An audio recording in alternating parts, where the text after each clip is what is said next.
sedang menunggu teman-temannya datang sambil duduk santai di taman. Tiba-tiba ia mendengar teriakan Made yang berlari menghampiri sambil memanggil namanya. Putih, Putih. Aduh, apa sih Made? Kenapa teriak-teriak? Made memperlihatkan foto di tangannya kepada Putih. Lihat deh, aku nemu foto Dino loh. Dino, ini kan komodo. Oh, ini namanya komodo ya? Kok aku gak pernah lihat komodo di sekitar sini sih? Aku kan mau lihat yang asli. Komodo itu berasal dari Nusa Tenggara Timur. Jadi gak ada di daerah lain, Made. Gak cuma komodo loh, masih banyak binatang bahkan tumbuhan lain yang hanya bisa dilihat di beberapa daerah saja. Contohnya seperti pohon sagu dari Papua. Kenapa bisa begitu sih, Put? Itu karena persebaran flora dan fauna di Indonesia sangat beragam. Persebaran flora dan fauna, maksudnya gimana sih? Sini, aku bantu jelasin. Sebelumnya, kamu udah tahu arti flora dan fauna belum? Belum. Flora itu tumbuhan, sedangkan fauna itu hewan. Nah, persebaran flora dan fauna di Indonesia itu terbagi menjadi 3 wilayah.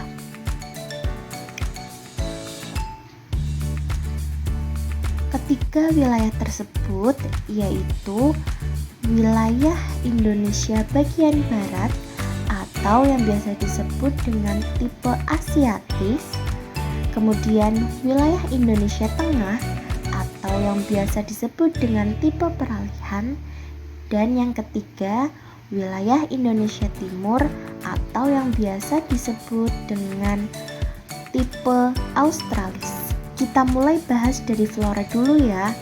Flora di setiap wilayah Indonesia itu sangat beragam karena dipengaruhi oleh kondisi alamnya. Makanya persebaran flora di tiap wilayah memiliki ciri-ciri dan contoh yang beragam. Misalnya flora dari Papua yang merupakan wilayah Indonesia Timur atau dikenal dengan tipe Australis. Salah satu cirinya adalah memiliki daun yang sejajar, contohnya pohon sagu. Sementara untuk persebaran fauna di Indonesia juga sangat beragam. Di setiap wilayahnya, persebaran fauna juga memiliki ciri-ciri dan contoh yang beragam juga. Misalnya, fauna dari wilayah tengah atau tipe peralihan, salah satu cirinya yaitu terdapat hewan reptil yang khas. Contohnya adalah komodo dari Nusa Tenggara Timur. Kalau dari wilayah lain, seperti yang ada pada gambar berikut. Nah, adapun faktor yang menyebabkan persebaran flora dan fauna, di antaranya faktor klimatis, yaitu berhubungan dengan suhu udara, kelembapan, sinar matahari, dan juga curah hujan.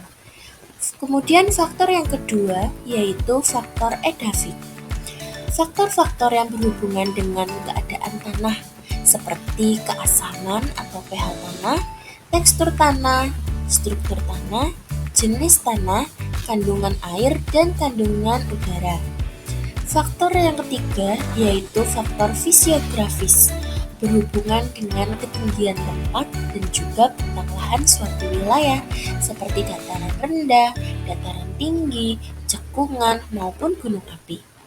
Dan faktor yang keempat yaitu faktor makhluk hidup. Faktor-faktor ini berhubungan dengan makhluk hidup sebagai media penyebaran. Makhluk hidup tersebut yaitu berupa manusia, tumbuhan, maupun hewan.